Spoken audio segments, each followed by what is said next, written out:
Would you like a plan for an easy, partially make-ahead romantic dinner for two? You're in the right place. I've got a quick snack, an easy but impressive main course, and a fun dessert. Let's get started.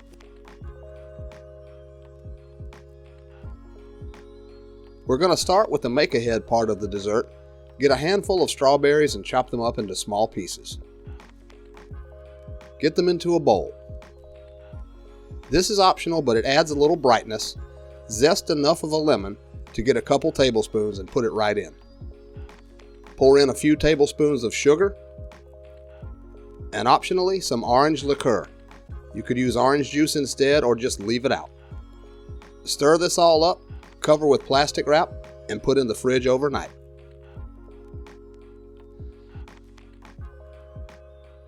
Now we'll do our make-ahead snack for an appetizer. Preheat your oven to 400 degrees Fahrenheit, that's about 205 degrees Celsius. Grate up some Parmesan cheese. Line a sheet pan with parchment paper. Get a medium-sized pastry cutter or any kind of a ring mold.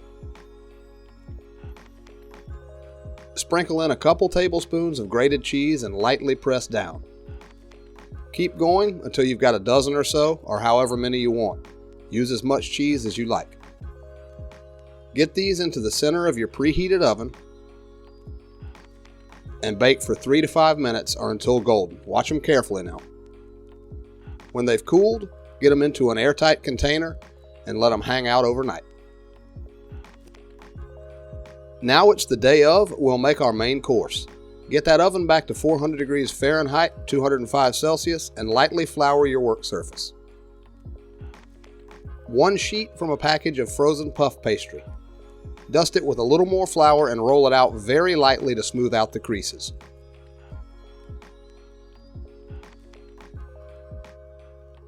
Get a large pastry cutter about 4 inches across or so and cut out 4 discs. Make sure to press straight down. You don't want to twist it. Get a smaller size cutter and cut the center out of 2 of the discs to make a ring or a donut shape. Transfer the 2 large discs to a parchment-lined sheet pan. Using a fork, poke a whole bunch of tiny holes in them.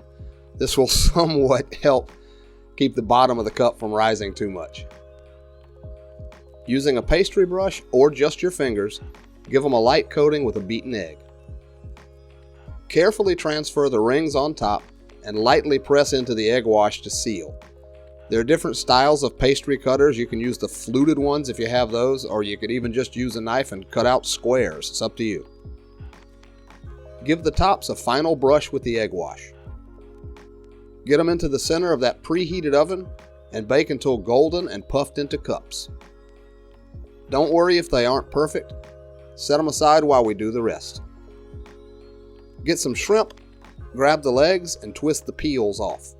You could leave the tails on for presentation, but I always pinch them right off.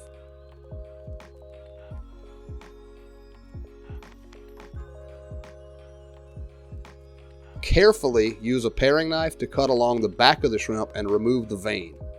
Some shrimp are cleaner than others, but I always like to get rid of that part.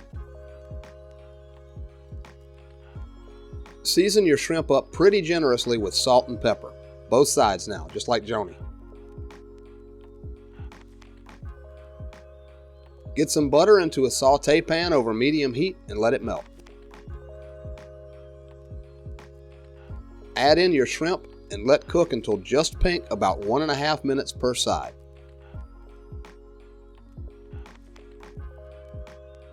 Set aside and keep warm while we make the sauce, but first we're going to have a little something for the chef. It wouldn't be a romantic date night without some bubbly. This is a good California sparkler, but you could use Prosecco or Cava and you don't have to spend a fortune. Here's how to safely open a bottle of sparkling wine. Remove the foil. Get a towel or a napkin and drape it over the top.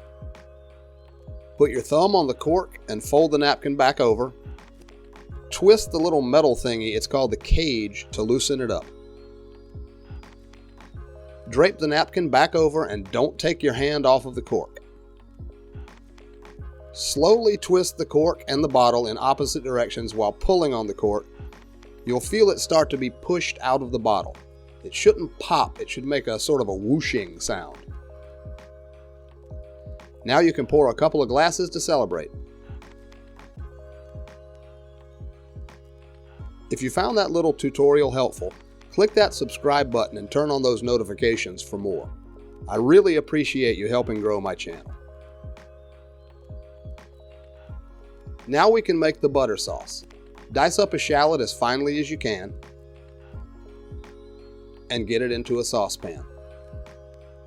Pour in a good glug or two of your sparkling wine. Remember that lemon from the strawberries? Juice it right into the pan with the shallot. Bring the heat up and let the liquid reduce until there's only about a tablespoon or so left. Turn the heat down to low and start adding in some chunks of room temperature unsalted butter, about 2 tablespoons at a time. I'll link to the full recipe in the description. Working with the pan on and off the heat, whisk the butter in until it's almost completely melted before adding the next bit. You'll need 8 ounces or 2 sticks of butter for this. I never said it was healthy. As you keep whisking and melting, the butter will form an emulsion with the acid from the lemon juice. Don't let that scare you, it's easy, just watch that heat. Strain the sauce when it's done, and it's time to plate up. 1 puff pastry shell on a plate. Put some shrimp in the cup and let a few spill over and around the plate. Hit it with a couple ladles of the sauce and garnish with some fresh chopped chives. It's time to eat.